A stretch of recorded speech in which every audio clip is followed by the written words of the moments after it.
Sa bansang Jordan, akalain mong ito'y isang lugar ng masaya, matiwasay o payapa dahil marami itong mga turistang namamasyal at nagtatrabahong OFW at ibang mga lahi.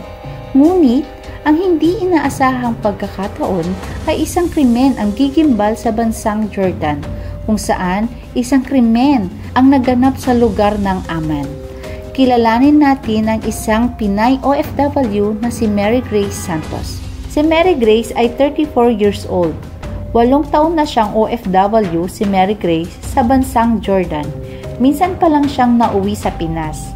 Balak pa ni Mary Grace na umuwi sa Pinas noong October 24, 2023. Ngunit, 2 linggo bago ang kanyang planong pag-uwi ay may hindi inaasahang pangyayari sa kanya. October 11, 2023 ay nawawala na si Mary Grace. Nai-report na rin sa pulisya ang kanyang pagkawala. Kinabukasan ay natagpuan ang katawan ni Mary Grace na wala ng buhay. Nakasilid ito sa isang drum sa basement ng kanyang amo. Ngunit, ayon sa otoridad, ay ginahasa at itinali si Mary Grace bago sinilid sa drum.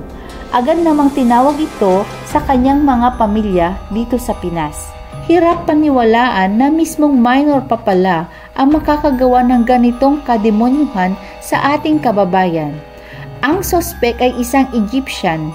Pinalitan muna niya ang kanyang ama dahil sa hindi pagpasok nito. Sinabing kursunada ng binata si Mary Grace, ngunit tinanggihan lamang ni Mary Grace ito. Maaring ang pagtanggi ang dahilan kung bakit nagawa ito ng minor de edad. Ayon naman sa ina ni Mary Grace na si Ginang Maria Lisa Santos, matapang si Grace, matapang, malakas, pero siguro mas malakas yung pumatay sa kanya, kaya hindi niya nagawang ipaglaban ang sarili niya. Kawawa siya.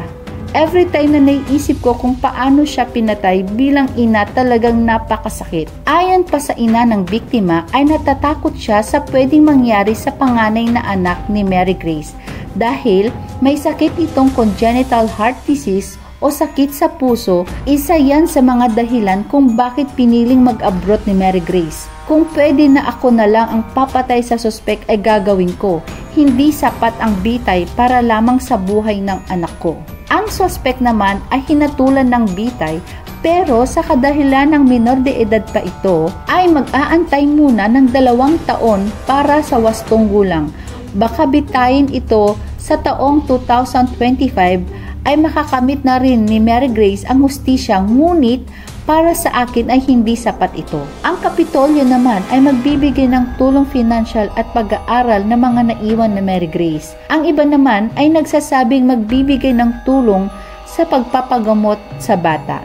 Ang labi ni Mary Grace ay dumating noong October 22, 2023. Sinalubong sa airport ng mga nagluluksang kaanak na mula pa sa Macabebe, Pampanga.